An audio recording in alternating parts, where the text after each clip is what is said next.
কোরিয়ানদের রাতের খাবারের পর হাঁটাহাঁটি করার যে অভ্যাস, এটা যদি আমি আয়ত্ত করতে পারতাম তাহলে আমার লাইফের মোটামুটি অর্ধেক প্রবলেম সলিউশন হয়ে যেত। শেয়ার করব একটা সুন্দর আমার পার্সেল এসেছে তেমো থেকে।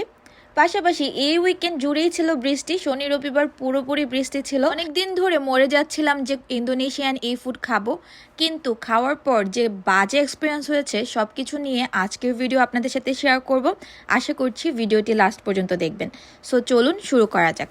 লাস্ট টাইম গিমহেতে গিয়ে ইন্দোনেশিয়ান রেস্টুরেন্টে খাওয়ার পর আমার এক্সপিরিয়েন্স খুবই ভালো ছিল, এবং আমি যেটা অর্ডার করেছিলাম এটা ছিল ফ্রাইড রাইস উইথ ডাক। সো এই আইটেমটা আমার কাছে খুবই ভালো লেগেছে। আমি বিশ্বাস করেছিলাম যে ইন্দোনেশিয়ান রেস্টুরেন্টে হয়তোবা তারা ফ্রাইড রাইসটা অনেক মজা করে। আসলে এখানে ভিয়েতনামি আর ইন্দোনেশিয়ান রেস্টুরেন্ট আমি দুইটাতে ফ্রাইড রাইস খেয়েছি, তাদের ফ্রাইড রাইস অনেক মজার হয়। তো আমি অনেক দিন ধরেই আমার খুবই ক্রেভিং হচ্ছিল যে আমাকে ফ্রাইড রাইসটা খেতে হবে, তাই আমরা চলে গিয়েছিলাম। যদিও আশি খেতে চাচ্ছিল কোরিয়ান ফিশ। এনিওয়ে আমরা চলে গিয়েছি ইন্দোনেশিয়ান রেস্টুরেন্টে। তো ওইখানে গিয়ে দেখলাম যে ডাক যে ফ্রাইড রাইসের সাথে ছিল সেই অপশানটা অ্যাভেলেবেল না, আছে চিকেন। ভালো কথা, আমি চিকেন অর্ডার করেছি আর আশিক অর্ডার করেছে একটা স্যুপ উইথ নুডলস। কিন্তু বিশ্বাস করুন এত বাজে টেস্ট ছিল, এবং আপনারা আমার এক্সপ্রেশন দেখেই বুঝতে পারবেন যে একটা চুই ভাব থাকে না মাংসের মধ্যে, যে রাবারের মতো, পুরাটা চিকেন রাবারের মতো হয়ে গিয়েছিল। আমার কাছে একদমই ভালো লাগেনি। সো আসলে আমরা যেটা একদম জান প্রাণ দিয়ে চাই অনেক সময় ওই জিনিসটা ভালো হয় না। যদি একটা ভিডিওর জন্য তাকে বলেছি যে তুমি একটু মন খারাপ করে থাকো, কিন্তু তার খাবার কিন্তু অনেক মজা ছিল। আর এই যে স্টলগুলো দেখতে পাচ্ছেন এগুলো কোরিয়ানদের ট্রেডিশনাল যে স্টল খাবারের। এখানে অনেক খাবার পাওয়া যায়, বাট আমাদের জন্য হালাল থাকে না, তারা অনেক কিছুই খায় এখানে। তো আমরা আসলে ট্রাইও করতে পারি না। তারপর বাসায় চলে যাব, ভাবলাম একটু গ্রোসারি শপিং করে তারপর বাসায় যাব। কোরিয়াতে আইসক্রিমগুলোর প্যাকিং অনেক ইন্টারেস্টিং। ঠান্ডা ধরতে পারতেছি না, এটা কিভাবে ধরবো? এটাকে ধরতে হবে এই যে এইভাবে। এটা বরফ ছিল এবং প্লাস্টিকের প্যাকেটটা ধরতে একটু প্রবলেম হচ্ছিল, বাট আমার হাজব্যান্ড এই টেকনিকটা আবিষ্কার করেছে, and trust me it works. এটা ধরতে অনেক ইজিও হচ্ছিল।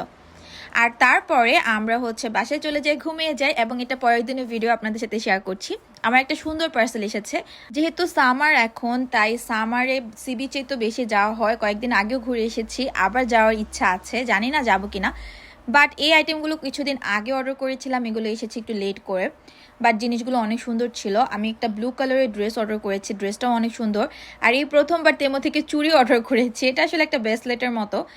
আর এই ব্যাগটা অর্ডার করেছি শিন থেকে। এই ব্যাগটার কোয়ালিটি আমার কাছে ভালোই লেগেছে, দাম অনুযায়ী সব কিছু পারফেক্ট। কোরিয়াতে এসে এই গ্রেপ ফ্রুটসটা দেখেছি, এটা আমি বাংলাদেশে কখনো খাইনি। আশিক এই কয়েকদিন আগে এটা নিয়ে এসেছিলো, পরে ভাবলাম যে এটা বাংলাদেশের স্টাইলে আমি ভর্তা করি, কিন্তু কাটার পর এটা এত বেশি জুসি ছিল যে কোনোভাবেই সম্ভব না এটা ভর্তা করা। তারপর আমি জুস বানিয়ে ফেলি। চেঞ্জ এসেছে। আমি এটাকে জাম্বুরা ভর্তা করব না, আমি এটাকে জাম্বুরা জুস করব। আই মিন জুস বানাবো। জাম্বুরা তো এটা না, এটা জুসের কিছু একটা ফল। আমি এটা জুসটা খেয়েছি যেটা পাওয়া যায় মার্কেটে। সো আমি পরে এটার মধ্যে লবণ মরিচ দিয়ে সুন্দর করে আমিও জুস করে ফেলি। আর এটা এত বেশি জুসি ছিল, কোনো প্রবলেমও হয়নি, বাট খেতে অনেক বেশি ভালো লেগেছে। আপনারা চাইলে ট্রাই করতে পারেন যারা কোরিয়াতে আছেন। তারপর রান্না বান্না করব আর খাওয়া দাওয়া করব। যেহেতু বৃষ্টি, এবার উইকেন্ডে তো আর ঘোরাঘুরি করা পসিবল হয়নি। বোরিং লাগে বাসায় থাকতে, আমি জানি না কেন। আপনারা কি এরকম ফিল করেন বাসায় থাকলে যে মনে হয় যে দিন কাটেই না? বিশেষ করে উইকেন্ডগুলোতে যখন জামাই বাসায় থাকে, আমার মনে হয় তখন ঘুরতে না গেলে আমার সারাটা দিন বোরিং কাটে। তো সবাই ভালো থাকবেন, আল্লাহ হাফেজ।